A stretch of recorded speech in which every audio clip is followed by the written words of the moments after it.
Okay, good afternoon. I'm Dr. Erwin B. Quendangan, your Online Learning Coordinator or OLC. I am currently the Dean of the College of Arts, Sciences, and Education of AMA University, Quezon City. So what is your course code? It's all about education or EDUC 6233, and the course Mm. description in there is Principles of Teaching 2, right? Yeah. And of course, welcome to this course. Our topic there is all about the 21st century learning.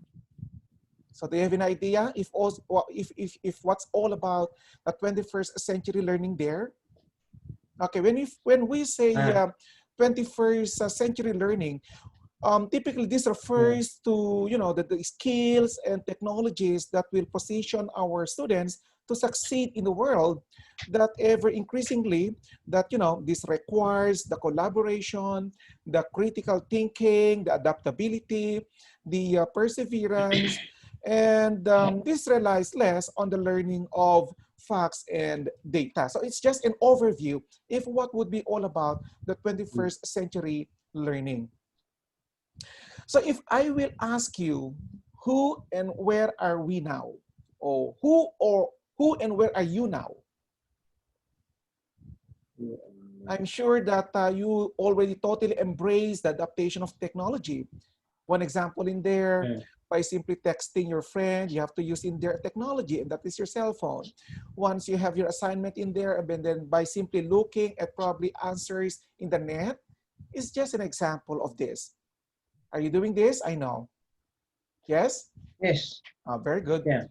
So how to integrate then the technology into education? Okay, because our focus in there Mm. is the integration or the focus of what do you call this? The implementation of technology into education. So Mm. one in there, as you can see in there, a comparison between the 21st century and the Mm. 20, the 20th century and the 21st century. Can you see it? Yeah. Okay. So typically when we say that 20th century, it's more of the primitive and the traditional way on how the learning may be applied. It's also a practice of the teacher, especially then way back. Unlike when we say 21st century, this is being supported by the use of technology. Okay, and Technology. not only that, even the curriculum is being modified and it is being improved. So one difference in there, Mm. when we say time-based with that of an outcome-based, time-based, this is simply the traditional practice where the students have just to spend a certain amount of time in the classroom to receive a credit from a course.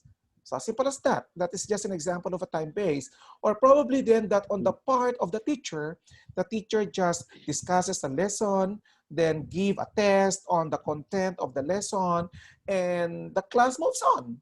Or probably that the structure of this model requires that, the class moves on whether or not all the students have passed the test or probably understood whatever the material or materials that you have provided them. So as simple as that. So it's just a matter of coming in. I mean, these students may just come inside to attend the class, and then after that, after the class, they may just go out. As simple as that. That is time-based. And then Mm. unlike for this outcome-based or so-called competency-based model, we are requiring these students to have, to show that they have probably mastered a skill or skills before moving on to the next one. And the pacing is really determined by each student's or these students' needs as evaluated by the teacher. So this is deeper in terms of learning on the part of the Time-based. students, on the part of the students, because the teacher may just simply let you, learn the things as simple as that.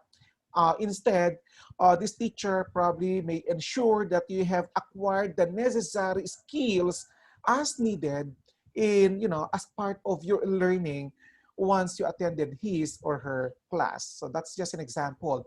The second in there is, for the 20th century, it's just focused on memorization. Probably that a teacher just gave you something, probably a lesson, and then what you need to do is simply to memorize it, and that would be enough.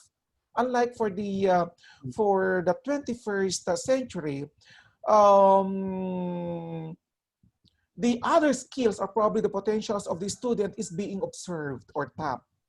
So focus on what the students know, can, do, and are like after all these details are, are forgotten. Something like there would be a rigid observation on the part of the student or of these students, whether they understood really the topic or not. So maybe there are these strategies that these teachers or this teacher may probably apply just to observe whether these students have really deepened their understandings or not. Next. The third there is the lessons for the 20th century focus on the lower level of Bloom's taxonomy, the taxonomy knowledge or comprehensive and application. And that is really true because when we say the lower levels of taxonomy, this is from the simple recall, as simple as that, or the simple recognition of whatever the learnings that these teachers may probably provide toward these students. As simple as that. Unlike when we say learning is designed on upper levels of Bloom's synthesis or analysis and evaluation, probably that as expected, there would be this thorough increase or probably a more complex and abstract mental levels of learning. So it's totally beyond to the simple way on how, student may probably absorb the learning. So again, it would be the strategy on the teacher on how may he applies the so-called abstract way on understanding or abstract mental or to increase the complexity or the abstract mental levels of learning of the students. So it's really on this learning is designed on the upper levels of Bloom's synthesis or analysis and evaluation. Next is for the 20th century, it's just more of the textbook driven.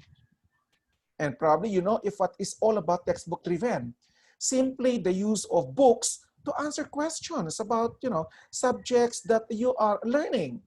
So probably that you have an assignment, or probably this is just being aided through checking answers from an ordinary book, from your textbook, as simple as that.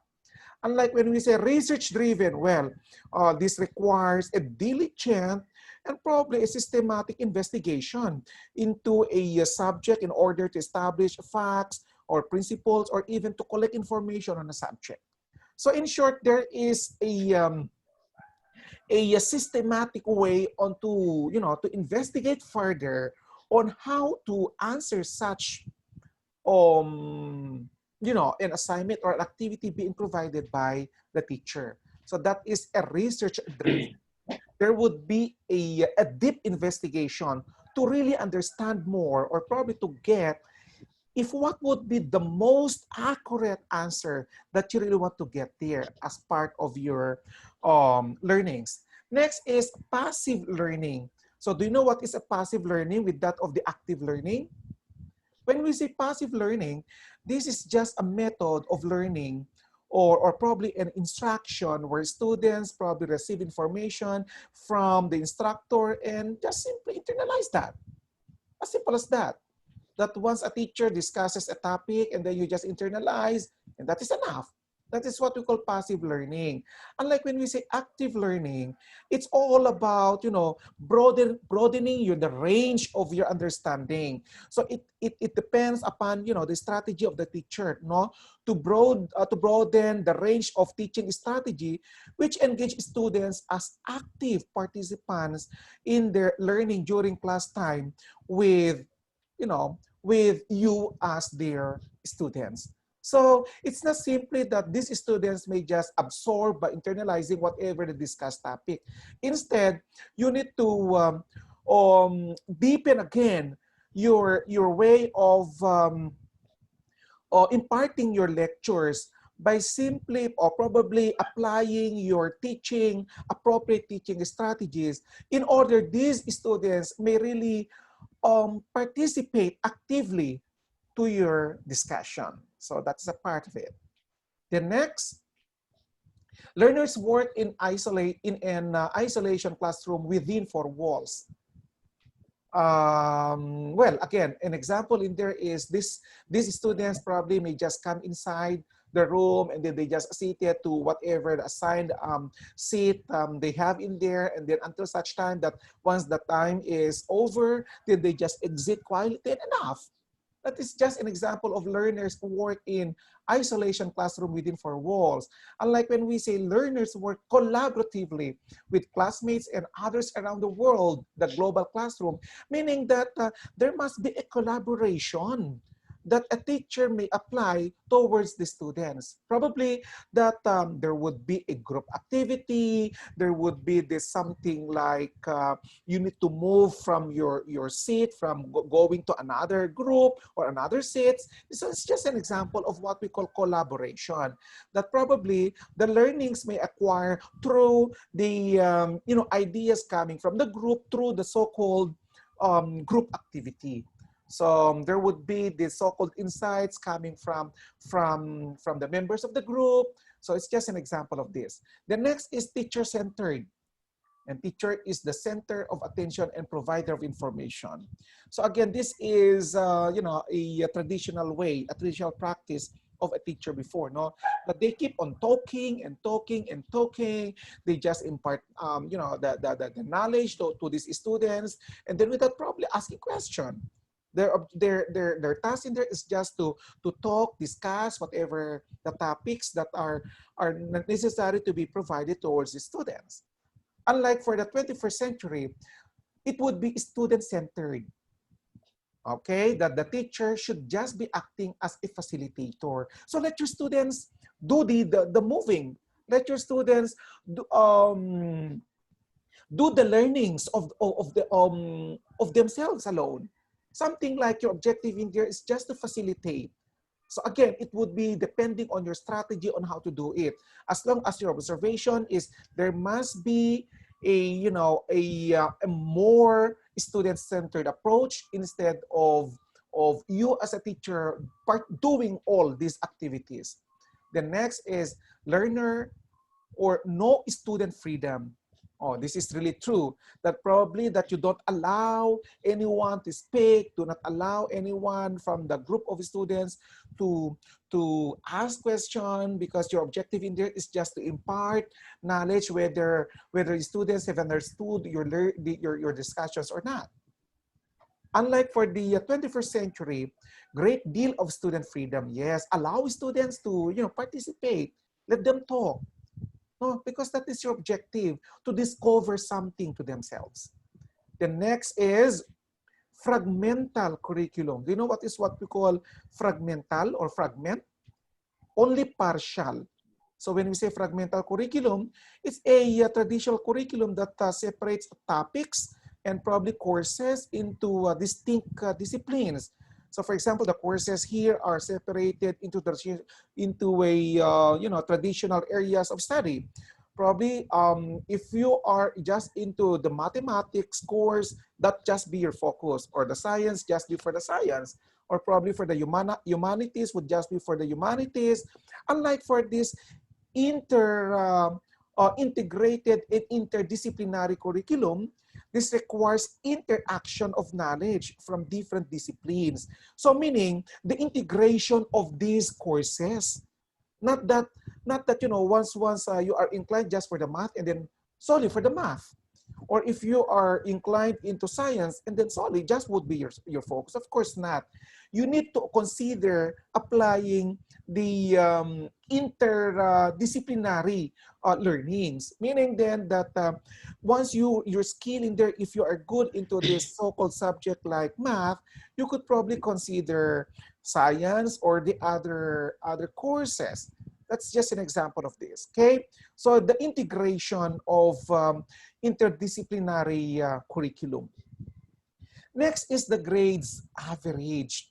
Again, in the traditional practice, when we say the grade average or the averaging is simply the practice of calculating end of term course or subject grades by taking the sum of all the numerical grades awarded on the course, and then they just simply divide that by by getting the total number, and then that would be your that would be the grades that they could probably give you.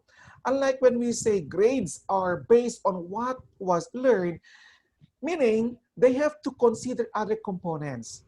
Probably that if you are not good in the written, well, probably there are other potentials that they can consider within your side. Probably if you're not good in written, but then you are good in speaking, or probably you are good into into some other skills, and these are also big a ground or grounds to be considered as part of the grades computation. Did you get it? Yeah. Okay, very good. Then next in there is a low expectation, of course. Probably that there would be no encouragement on the part of this of the teacher towards the students. Of course, you must always let students uplift their spirit. Not let them consider that once they entered your classroom, and then of course to listen to whatever topic that you're supposed to discuss, your expectation there would be that high. What does it mean? That your students have learned a lot from you. That is one thing. So how? Again, it depends on your strategy as a teacher. Probably that you have to ask question whether these students have learned something or not. And in short, if these students are asking something, do not discourage them. You need to entertain. So that is just an example of high expectation. Next, teacher is a judgmental. So no one else sees students' work. So probably then if you found out that this student is put in the class, automatically you are considering that this student is totally poor all throughout. So that is wrong. Okay, that is wrong. Probably as what I told you, that if a student is poor in the written exam and then he is good in talking, it would also be considered as a a factor. Okay, so for the 21st century, you have in there self, peer, and other assessment, public audience, authentic assessment. So these are other factors that you need to consider. No, that you're supposed not just to focus to one aspect or one factor, and probably that whatever the written accomplishment of this student would be considered his entire accomplishment for the year. Of course not. No, there are other factors. Next, the curriculum or the school is irrelevant and rearing assessment. So what's all about this? Something like probably the curriculum there is a bit poor. Unlike now, the curriculum is connected to students' interests, experiences, talents, and real world. I don't know if you're familiar to the so-called PEOs, the program educational objective, if what we want to become our students 3 to 5 years after they exit the portals of the school, that is PEO, or something like the SO or the student outcome, that we are expecting if what would be the student's learning on the part of the subject after he completed it in a year period. So it's just an example of what we call connected to students' interests, experiences, talents, and real world. Okay. Next is diversity in student is being ignored. So you know the meaning of the word diversity. It's all about your understanding that each individual is unique and recognizing on individual differences. So sometimes a teacher probably doesn't care about on the other potentials of these students. So probably that there are the so-called diversity application in which these students students have in there, but then you as a teacher is totally or completely ignoring it. So should not be. No?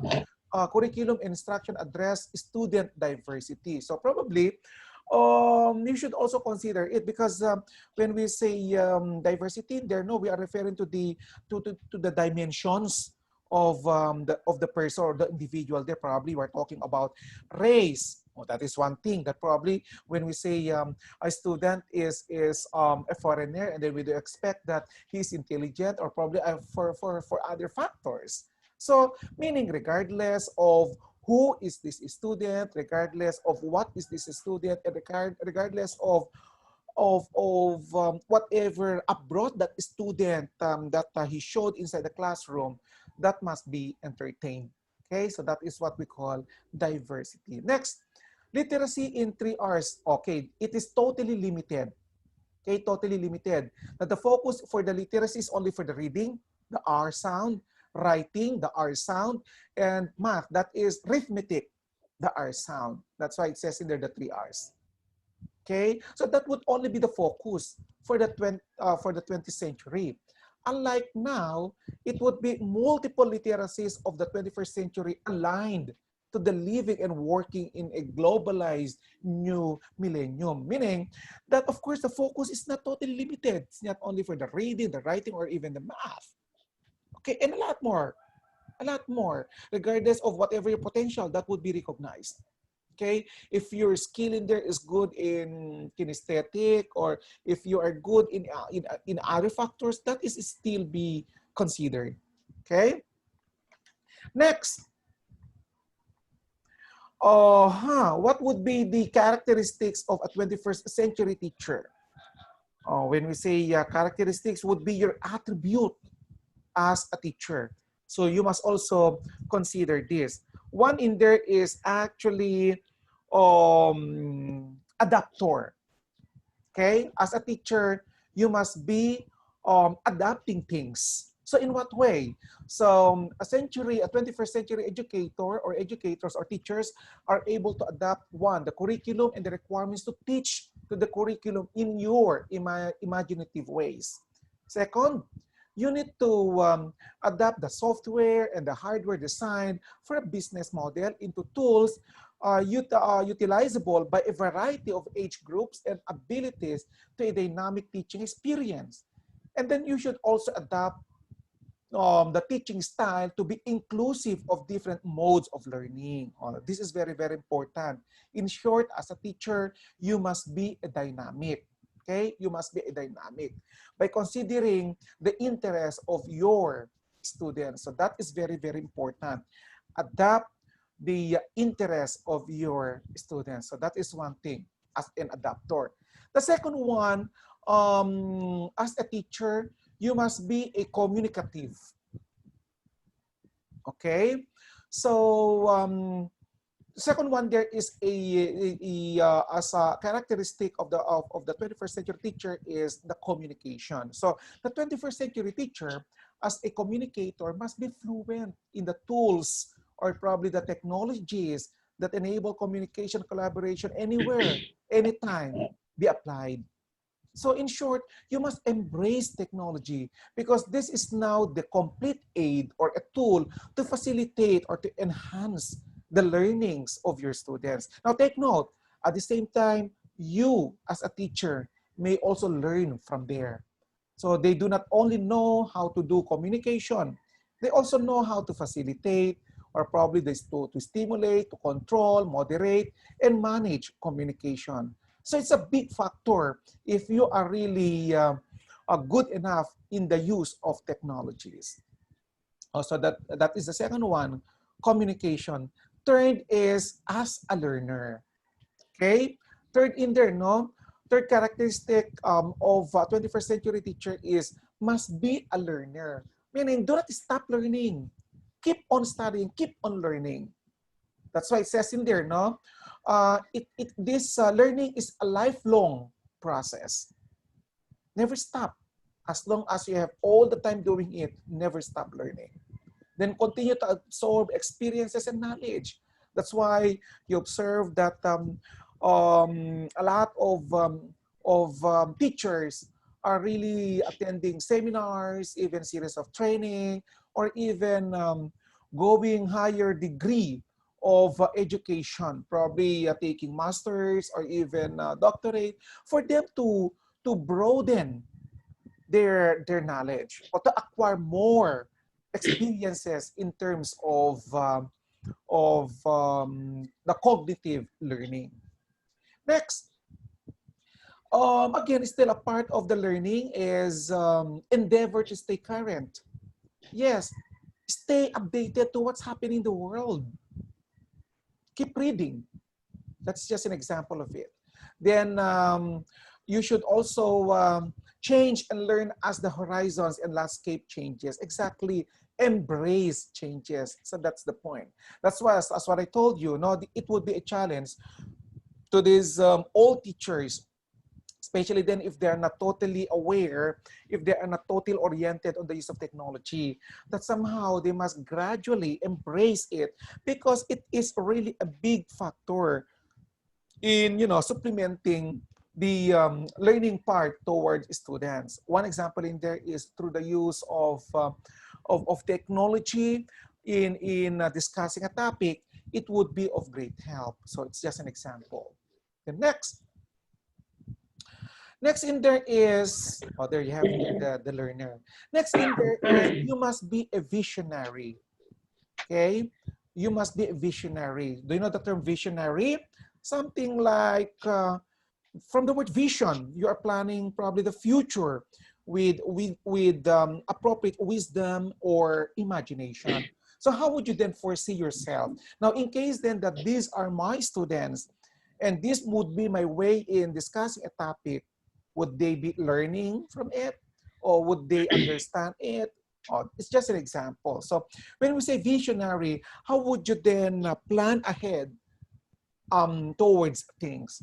So the 21st century teacher, as a visionary, must have rich imagination to see the potential in, grasp, and manipulate the emerging tools and web technologies.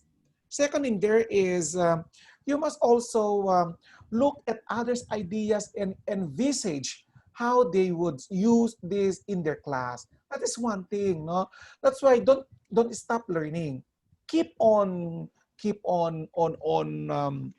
acquiring more ideas, more things, if you think that this would help you in enriching the minds of your students. Embrace it.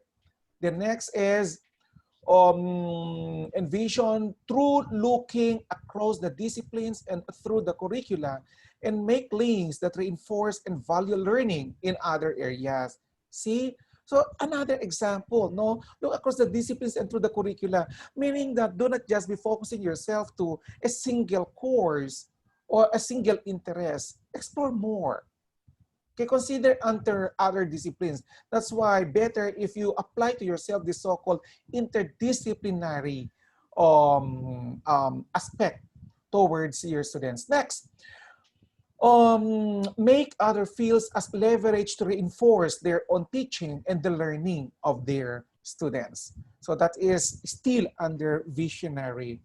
Next, the next characteristic would be, you know, be a leader. So a 21st century teacher must also be a leader. So as a leader, you must be leading the group by example, by championing processes and modeling skills. Walks the talk. Do you know the meaning walks the talk? To do what is being said. That is walks the talk. No, one could do or would do. Now, something like do the things consistent with what you are telling them or what you are claiming. So meaning, if you are mentioning something towards your students, because that is you, that is what you know, okay?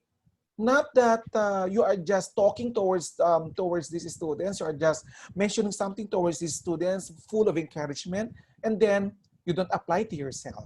So that is really a wrong practice. So be a walk to talk person. Okay, did you get the meaning? Walk the talk. Something like you must also be you must apply. You must be consistent to what you are talking all about. Then next in there is, as a leader, you must be an advocator, early adopter, or a maverick. The word advocator, advocate.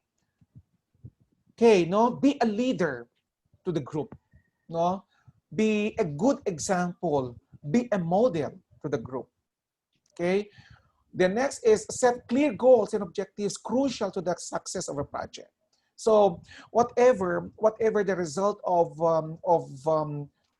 a project in there, embrace it. Meaning that you lead the group. So whatever the result, either be a failure or either be successful, well, embrace it because you were the one who led them. So a leader. Next in there is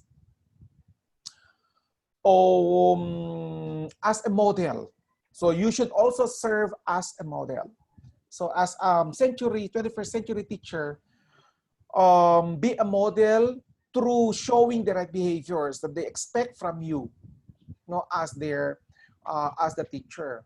So because if they found out that this is your characteristic, this is the right attitude or behavior that you showed them, definitely they will also be tolerating that.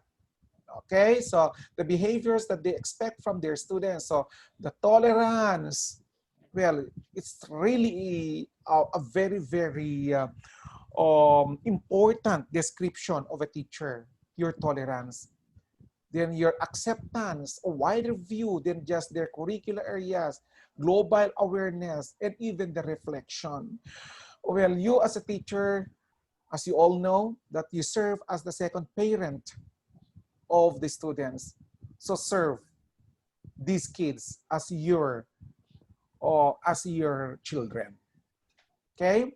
The next, a model in a way that reflective practice by monitoring and evaluating their teaching via blogs, the Twitter, and other medium where educators can look both inwards and outwards.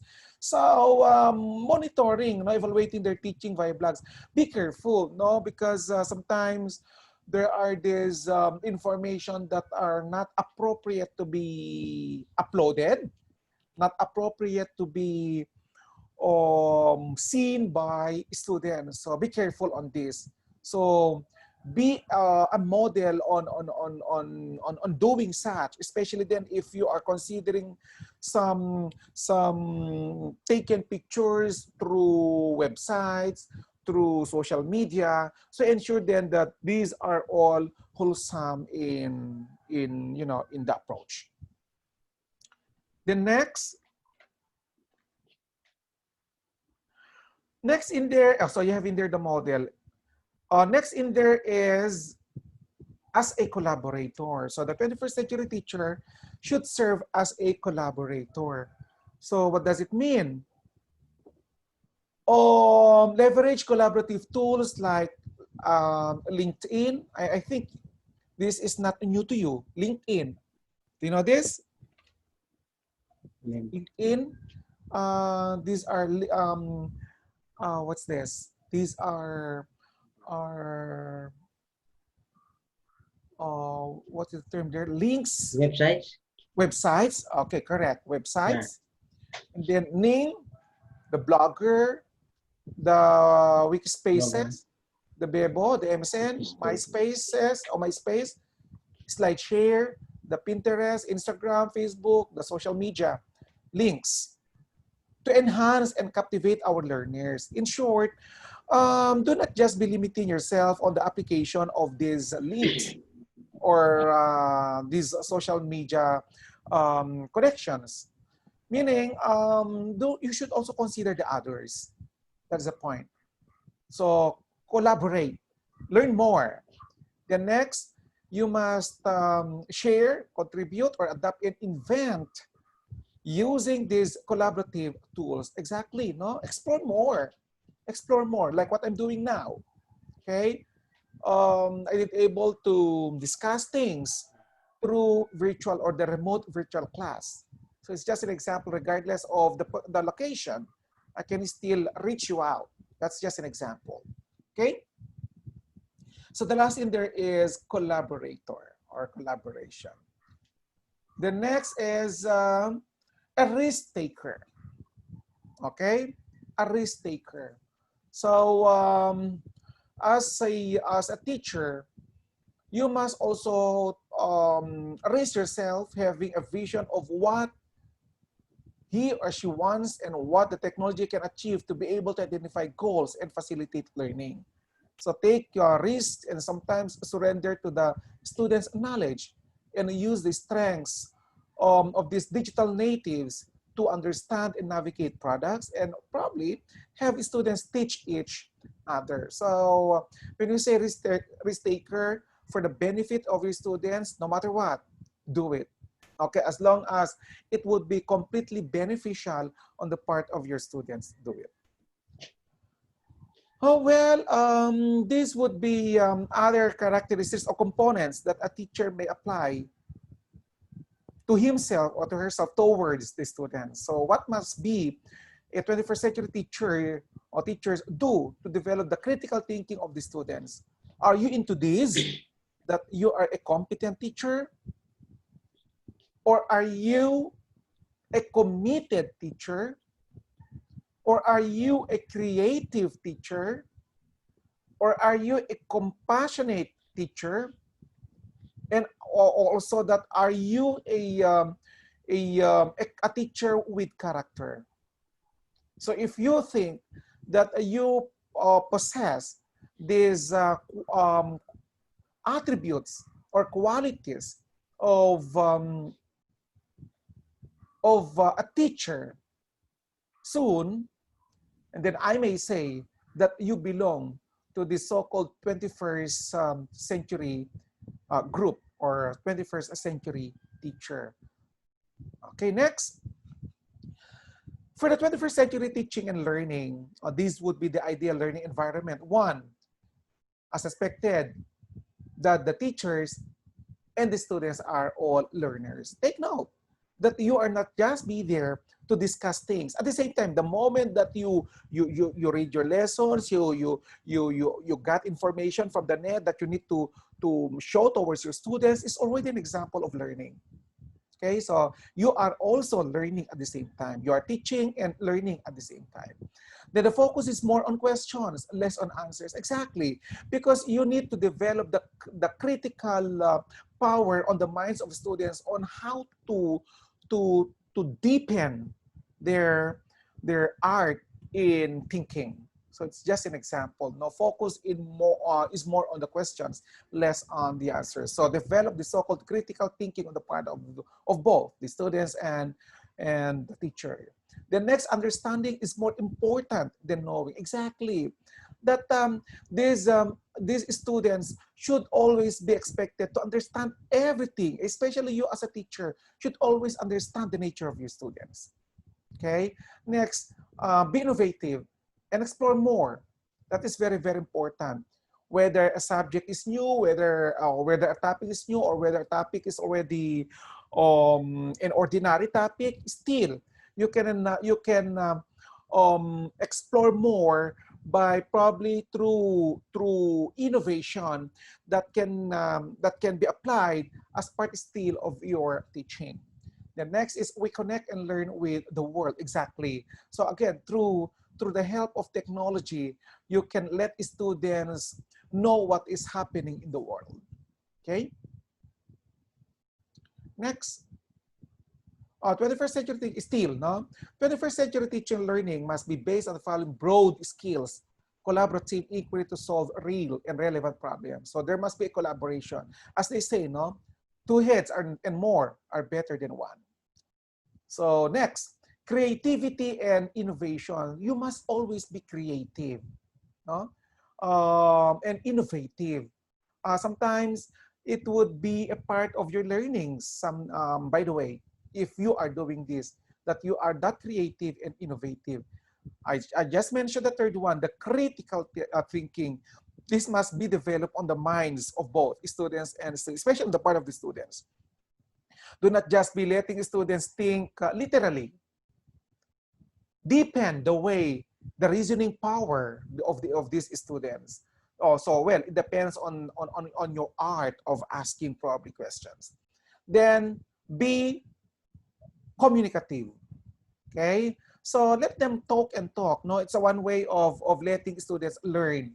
One example that while you are discussing a topic and then on the middle of the discussion, there is this student who raised a question because of, probably a bit perplexed that this student did not able to grasp right away, or probably that there is something that he needs to know more about the discussion. So just an example of it, no? Entertain them.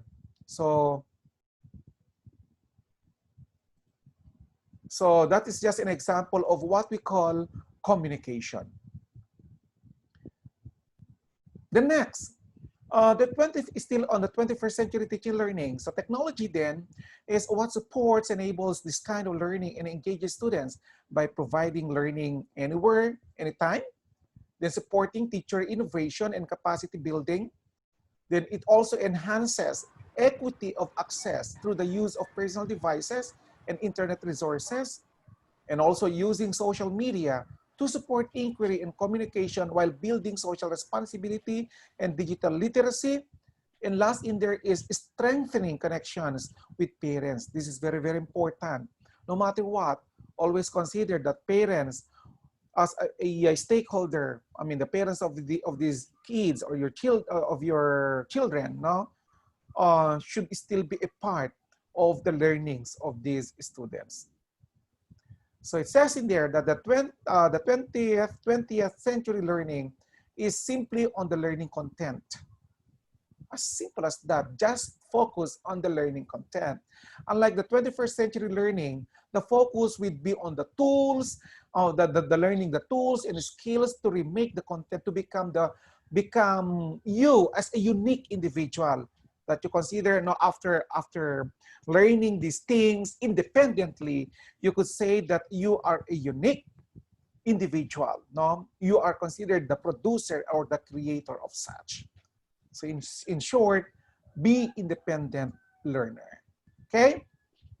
So that's the point, but according to Diana Roten.